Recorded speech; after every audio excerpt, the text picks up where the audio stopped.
Elon Musk दुनिया के सबसे रिच एंटरप्रेन्योर, स्पेसएक्स के फाउंडर तथा टेस्ला मोटर्स के सीईओ मार्स प्लेनेट पर खुद की एक सिटी बनाना चाहते हैं और इस सिटी में होगी कंप्लीट फ्रीडम एंड डेमोक्रेसी। और इस डेमोक्रेसी में ब्यूरोक्रेट्स और बाबुओं से कंप्लीट छुटकारा होगा। मतलब मस्क भी मोदी जी की स्टाइल में मिनिमम गवर्नमेंट और मैक्सिमम गवर्नेंस का फंडा अपनी मार्स की सिटी में अप्लाई करेंगे और मस्क उस मार्स सिटी के गॉडफादर होंगे।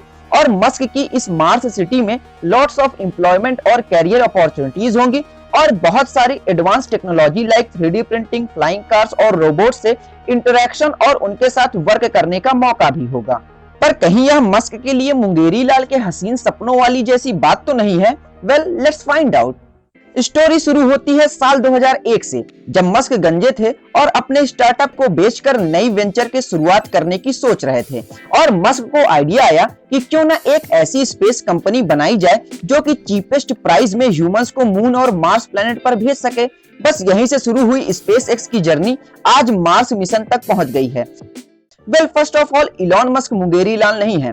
He works extremely hard, means 100 से 120 आवर्स अ वीक। और इसी वजह से आज स्पेसएक्स नासा के एस्ट्रोनॉट्स को इंटरनेशनल स्पेस स्टेशन में भेज रहा है। सो मस्क के पास पावर है अपने ड्रीम्स को रियलिटी में बदलने की।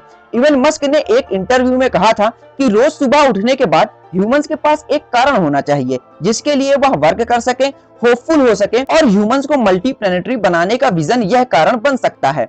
नाउ मस्क तथा स्पेसएक्स के सामने बिगेस्ट चैलेंज यह था कि एक ऐसा स्पेसक्राफ्ट डेवलप किया जाए जो कि एक बार में ह्यूज अमाउंट ऑफ पेलोड्स तथा कई सारे लोगों को स्पेस में ले जा सके। और 4 मार्च को वह दिन था जब इसी पर्पज को कंप्लीट करने के लिए बनाया गया स्टारशिप का SN10 प्रोटोटाइप ऑलमोस्ट सक्सेसफुल रहा। For more about starship, hit the I button and watch this dedicated video on starship. Now starship एक ऐसा स्पेसक्राफ्ट है जो कि एक बार में 100 लोगों को और 100 टन पेलोड्स को स्पेस में ले जा सकता है। नाउ लेट्स एज्यूम कि स्पेसएक्स ने स्टारशिप को सक्सेसफुली टेस्ट कर लिया और यहीं से शुरू होगी the great rush of Mars. हर 2 साल में एक समय ऐसा होता है जब मार्स और अर्थ के बीच में दूरी सबसे कम होती है और इसी समय में लॉन्चिंग करना सबसे कॉस्ट इफिशिएंट और लेस टाइम कंज्यूमिंग होता है। वेल, इसे ही लॉन्चिंग विंडोज कहते हैं। सो इलन मस्क का कहना है कि वह इन्हीं लॉन्चिंग विंडोज का यूज करके अपने मार्स मिशंस को लॉन्च करेंगे। या तो वह पहले अर्थ से स्पेसएक्स के मून बेस पर जाएंगे और वहीं पर मून बेस से वह डायरेक्ट मार्स के लिए लॉन्चिंग करेंगे। नाउ फर्स्ट ऑफ ऑल, साल 2024 तक स्पेसएक्स अपना पहला अनक्रूड मार्स मिशन भेजेगा और उसके साथ भेजा गया एक ग्रीन हाउस रूम को भी वहां पर सेटअप किया जाएगा और उसके बाद मार्स की कंडीशन की स्टडी की जाएगी और मोस्ट इंपॉर्टेंट, वहां पर सेबेटियर प्रोसेस का यूज करके लिक्विड मीथेन और ऑक्सीजन को बनाया जाएगा। नाउ सेबेटियर प्रोसेस एक ऐसा प्रोसेस है जो कि निकल का यूज करके मार्स के एटमॉस्फेयर में उपस्थित कार्बन डाइऑक्साइड, ऑक्सीजन तथा H2O से लिक्विड मीथेन तथा ऑक्सीजन को बना सकता है।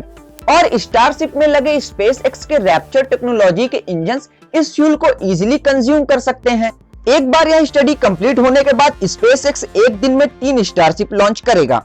मतलब एक साल में लगभग 1000 ऐसे मिशंस। और एक बार में स्टारशिप मिशन 100 लोग और 100 टन पेलोड को ले जा सकता है। तो 1000 ऐसे मिशंस में 1 लाख लोग तथा 1 लाख टन पेलोड्स को हम मार्स पर इजीली डिलीवर कर सकेंगे। नाउ इस पेलोड्स में होंगे numbers of 3D printers, biodomes, drones, Mars helicopter, robots, rovers and heavy machineries like cranes and tunnelling machines. Even Elon Musk दुनिया के एकमात्र ऐसे व्यक्ति होंगे जिन पर शाहरुख खान का ये डायलॉग एकदम फिट बैठता है कि इतनी शिद्दत से तुम्हें पाने की कोशिश की है कि हर जर्रे ने तुम्हें मिलाने की कोशिश की है। क्योंकि इलॉन मस्क का हर एक स्टार्टअप और वेंचर उन्हें उनके मार्स मिशन में हेल्प करने वाला है। Let's start with solar city. Musk ने सोलर सिटी वेंचर से स्मार्ट और highly efficient solar panels develop किए हैं जो कि मार्स सिटी में पूरी सिटी को एनर्जी सप्लाई देने में यूज किए जाएंगे।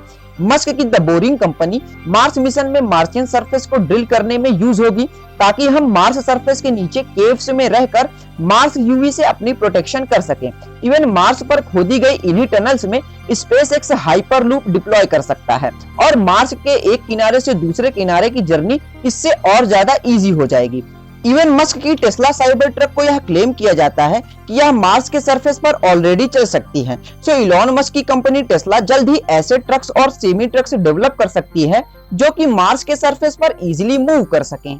Now biggest problem Elon Musk के सामने यह है कि इस मार्स सिटी को बनाने में स्पेसएक्स के स्टैटिस्टिक्स के अनुसार 100 बिलियन से 10 ट्रिलियन डॉलर की कॉस्ट आ सकती है और मस्क के पास कोई मनी प्रिंटर तो है नहीं कि मनी प्रिंटर से नोट छापकर मस्क इस कॉस्ट को कंपनसेट कर दे। Well, Musk is genius. उन्होंने अपने स्पेसएक्स मार्स मिशन की कॉस्ट को कंपनसेट करने के लिए डेवलप किया है स्टारलिंक, जो कि दुनिया के किसी भी कोने में फास्टेस्ट इंटरनेट प्रोवाइड कर सकता है। मस्क का मानना है कि 2025 तक स्टारलिंक 30 से 40 बिलियन डॉलर का रेवेन्यू जनरेट करेगा। इसके साथ स्पेसएक्स अकेले हर साल 3 बिलियन का रेवेन्यू जनरेट करता है और अगर इन दोनों कंपनी की ही टोटल कॉस्ट को ऐड कर लें तो साल 2050 तक, जब इलॉन मस्क ने अपनी मार्स सिटी की अंतिम डेडलाइन रखी है, उस समय तक यह लगभग $500 बिलियन की कॉस्ट को कंपनसेट कर सकता है। और फ्यूचर को देखा किसने है? हो सकता है कि फ्यूचर में इलॉन मस्क और सारे नए नए वेंचर्स को लाकर अपने इस मार्स मिशन की कॉस्ट को कंप्लीटली कंपनसेट कर दें। सो इलॉन मस्क की स्पीड और प्लानिंग से लगता है कि वह 100% अपने इस मार्स प्लान को एग्जीक्यूट करके रहेंगे। सो कैसा लगा आपको यह वीडियो? कमेंट बॉक्स में कमेंट करके जरूर बताइए। और हाँ, अगर आपको मेरा काम और रिसर्च पसंद आता है तो चैनल को सब्सक्राइब करके बेल आइकन को जरूर दबाइए। और अगले वीडियो तक जय हिंद।